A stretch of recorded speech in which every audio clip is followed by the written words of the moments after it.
amazing Sanskrit verse once, which spoke about the 5 qualities that a student must have. In fact, each of us is a student in our life, and this is why we should possess and try to cultivate these 5 qualities.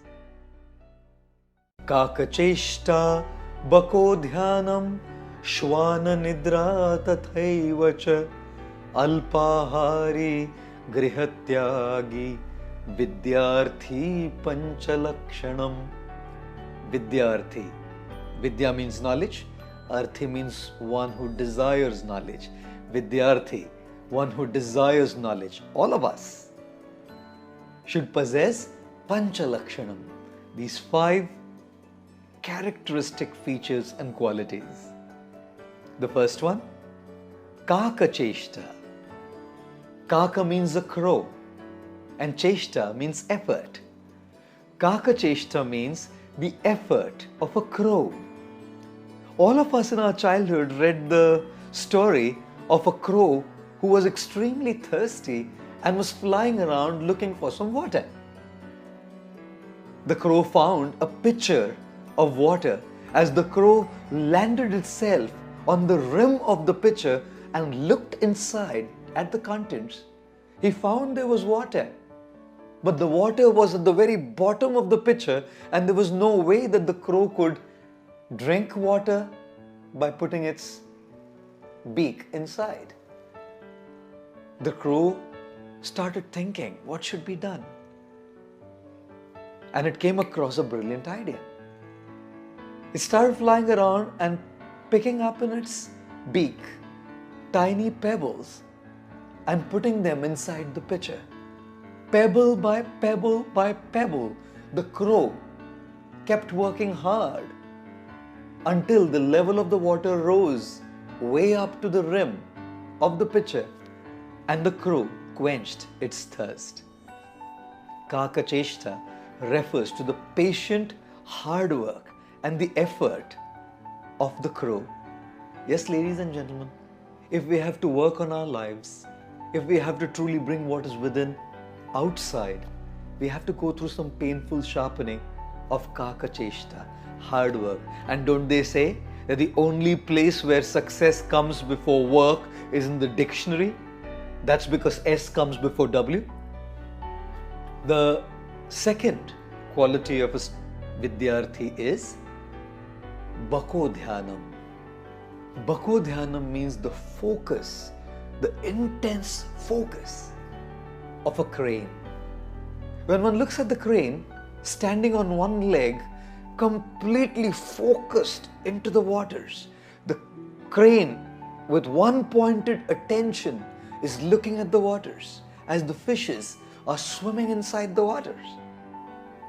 The crane will allow the small fish to swim around and not be satisfied with them. It'll allow the small fishes to go around and swim around.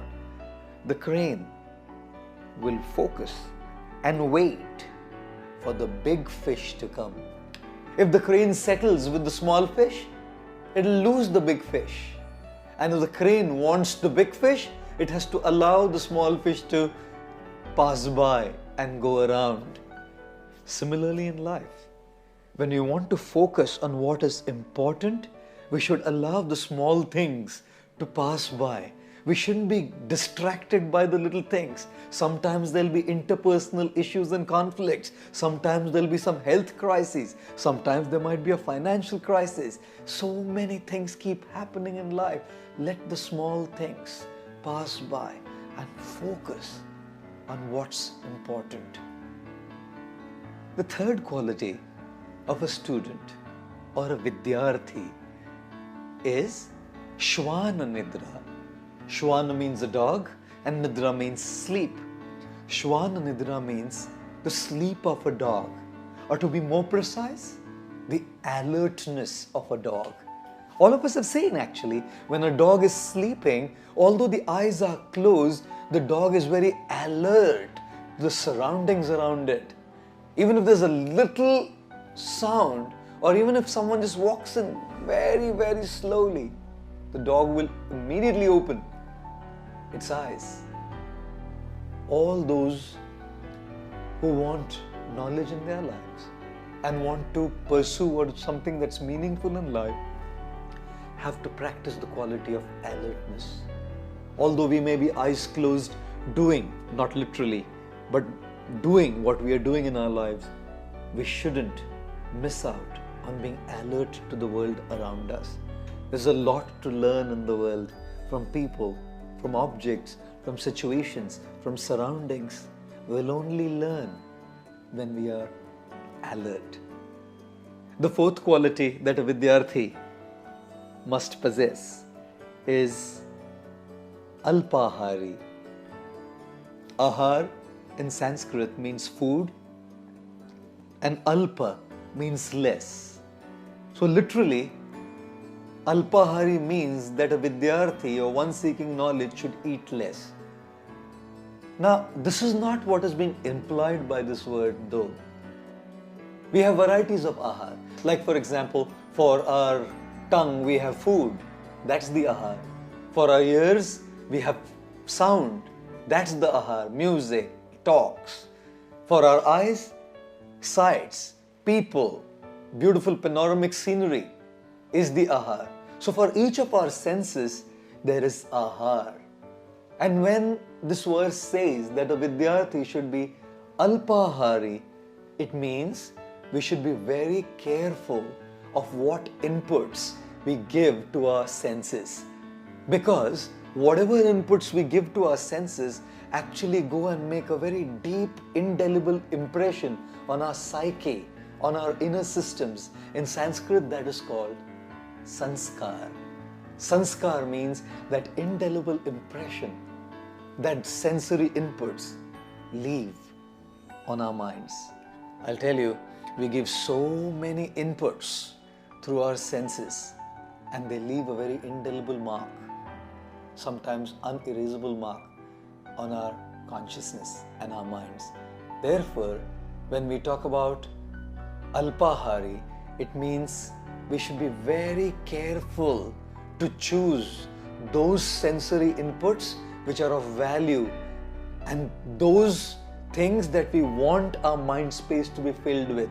Do not subject yourselves to unwanted things in the world around which will go and occupy your precious mind space, which should not be taken by unwanted, less valuable and less priority things. Your mind space is meant and reserved for the most important and valuable things. The fifth thing, or the fifth quality that a Vidyarthi must possess is Griha Tyagi. Griha means home, Tyagi means to give up, leave. In the ancient eastern world of India, students would leave their home at early age and go to study under their teachers or gurus in the school which was called Gurukul. Griha Tyagi means leaving home to go in pursuit of knowledge. In its real implied sense, Griha Tyagi doesn't mean leaving home. It means leaving our comfort zone. If we are living in our comfort zone, Griha or home represents comfort zone.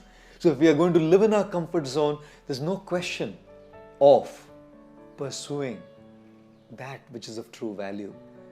Therefore, Griha Tyagi refers to coming out of our comfort zone, which is what no pains, no gains means. And thus, these five qualities, Kakacheshta, the effort of a crow, Bako Dhyanam, the focus of a crane, Shwana Nidra, the alertness of a dog, Alpahari, giving the right inputs to our senses, and Griha Tyagi, coming out of the comfort zone, are painful, ladies and gentlemen. But no pains, no gains.